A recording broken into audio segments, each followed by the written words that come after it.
প্রিয় দর্শক, আজকে আমরা কথা বলবো হচ্ছে আমেরিকার সাম্রাজ্য কিভাবে কাজ করে এবং আমেরিকার সাথে বাংলাদেশের যে একটা চুক্তি হয়েছে, সেই চুক্তিটা আসলে বাংলাদেশের জন্য কতটা ভালো কিংবা আমাদের আসলে কি সতর্ক হওয়া উচিত কিনা সেটা আমাদের বুঝতে হবে। প্রথম তাহলে আমরা আলোচনা করি হচ্ছে আমেরিকার সাম্রাজ্য কিভাবে কাজ করে। আপনারা যদি অতীতের ইতিহাসগুলো দেখেন, যত সাম্রাজ্যবাদী রাষ্ট্রগুলো আছে তারা কি করতো আগে অতীতে?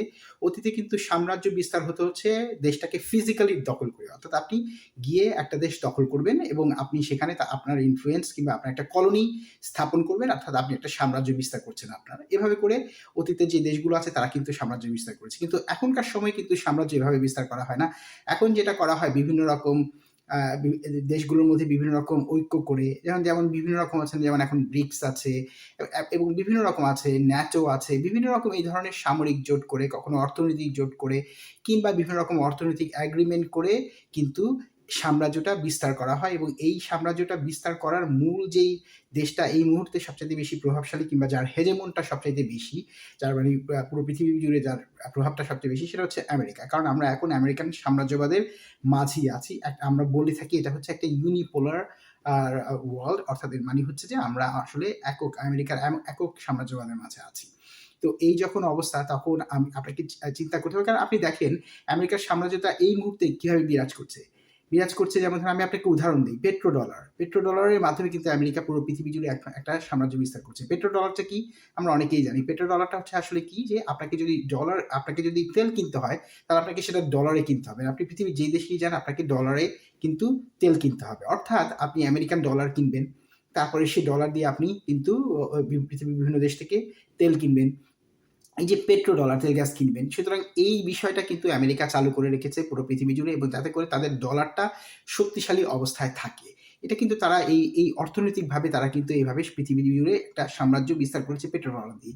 এছাড়া আরো বিভিন্ন প্রতিষ্ঠান যেমন আছে, যেমন ধরেন IMF আছে, ওয়ার্ল্ড ব্যাংক আছে। এটার মাধ্যমে কিন্তু তারা ইনফ্লুয়েন্স তৈরি করে থাকে। হ্যাঁ, ঠিক আছে, অনেক যারা বিশ্লেষক আছে তারা আবার এটার পক্ষেও যুক্তি দেন যে বিশ্ব অর্থনীতি শক্তিশালী করার জন্য এই ধরনের প্রতিষ্ঠানগুলোর দরকার আছে। কিন্তু এর পক্ষেও আবার কিন্তু যুক্তি আছে। এখন আমরা দেখব যে বাংলাদেশের সাথে যে আমেরিকার যে ট্রেড এগ্রিমেন্টটা হয়েছে এই ২০২৬ সালে যেটা হয়েছে, সেটাতে আসলে মূলত কি জিনিস আছে? আমি খুব বিস্তারিততে যাব না, যাওয়ার দরকারও নেই। সোজাভাবে বললে আপনারা সবাই বুঝতে পারবেন। মূলত আমেরিকার সাথে যে ট্রেড এগ্রিমেন্টটা হয়েছে, সেখানে আমেরিকা থেকে আমাদেরকে হাজার রকম পণ্য কিনতে হবে। বিশেষ করে আমেরিকার এগ্রিকালচারাল প্রোডাক্ট কিনতে হবে এবং আরো বিভিন্ন প্রোডাক্ট আছে, সেগুলো আমাদেরকে কিনতে হবে এবং আমরা সেই এগ্রিমেন্টে সই করেছি। এবং এছাড়াও আমেরিকার বিভিন্ন সামরিক সরঞ্জাম আমাদেরকে কিনতে হবে, প্লেন কিনতে হবে। এই এই এই এই ধরনের চুক্তি কিন্তু আমরা করছি। অর্থাৎ আমাদের বাজার আমেরিকার জন্য মুক্ত করে দেওয়া হবে। এইটা যখন হয়, তখন যেটা হয় সেটা হচ্ছে যে কি, আমরা কিন্তু আমেরিকার উপর একটা রাষ্ট্রের উপর নির্ভরশীল হয়ে যাব। এখন এই এগ্রিমেন্টের ফলে কি হবে সেটা নিয়ে আমরা একটু কথা বলি। যেহেতু আমেরিকার প্রোডাক্ট বাংলাদেশে আসতে শুরু করবে, সুতরাং আমাদের তো আমেরিকার উপর নির্ভরশীল আমরা হয়ে যাব।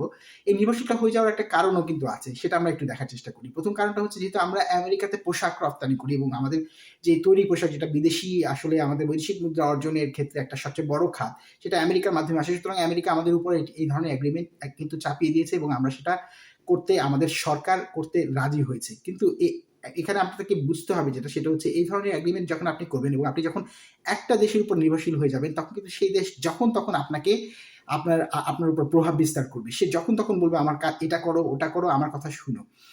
তখন যেটা হবে সেটা হচ্ছে যে আপনি সেই দেশের রাষ্ট্রের সাম্রাজ্যের মধ্যে পড়ে যাবেন, তার বলয়ের মধ্যে পড়ে যাবেন। এতে যেটা হবে, আমরা জিওপলিটিক্যালি বা ভূরাজনীতি, যেহেতু আমি ভূরাজনীতির শিক্ষক, আমি যেভাবে বুঝি সেটা হচ্ছে, আমি জিওপলিটিক্যালি আমরা অত্যন্ত খারাপ একটা অবস্থানে পৌঁছে যাব। কারণ তখন দেখবেন যে আমেরিকার যারা মানে প্রতিদ্বন্দ্বী রাষ্ট্র আছে, চীন বিশেষ করে, বর্তমানে চীন, রাশিয়া কিংবা অন্যান্য রাষ্ট্র, তারা কিন্তু আমাদেরকে সেভাবে ভালোভাবে দেখবে না।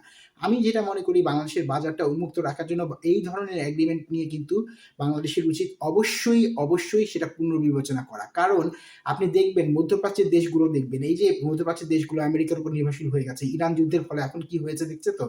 আমেরিকা কিন্তু ইরানে আক্রমণ করেছে এদেরকে না জানিয়েই। এখন এরা না পারছে, এটা সহ্য করতে না পারছে আমেরিকাকে কিছু বলতে, কারণ আমেরিকার সাথে এদের অনেক রকম এগ্রিমেন্ট আছে।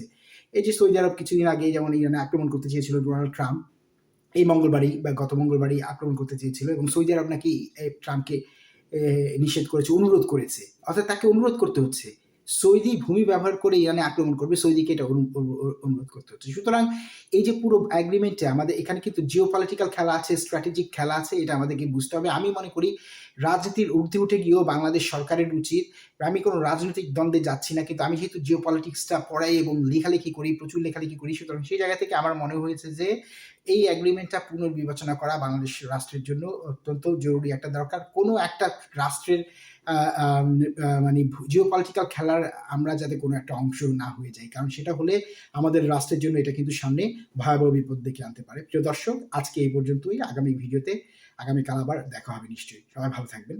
ধন্যবাদ সবাইকে।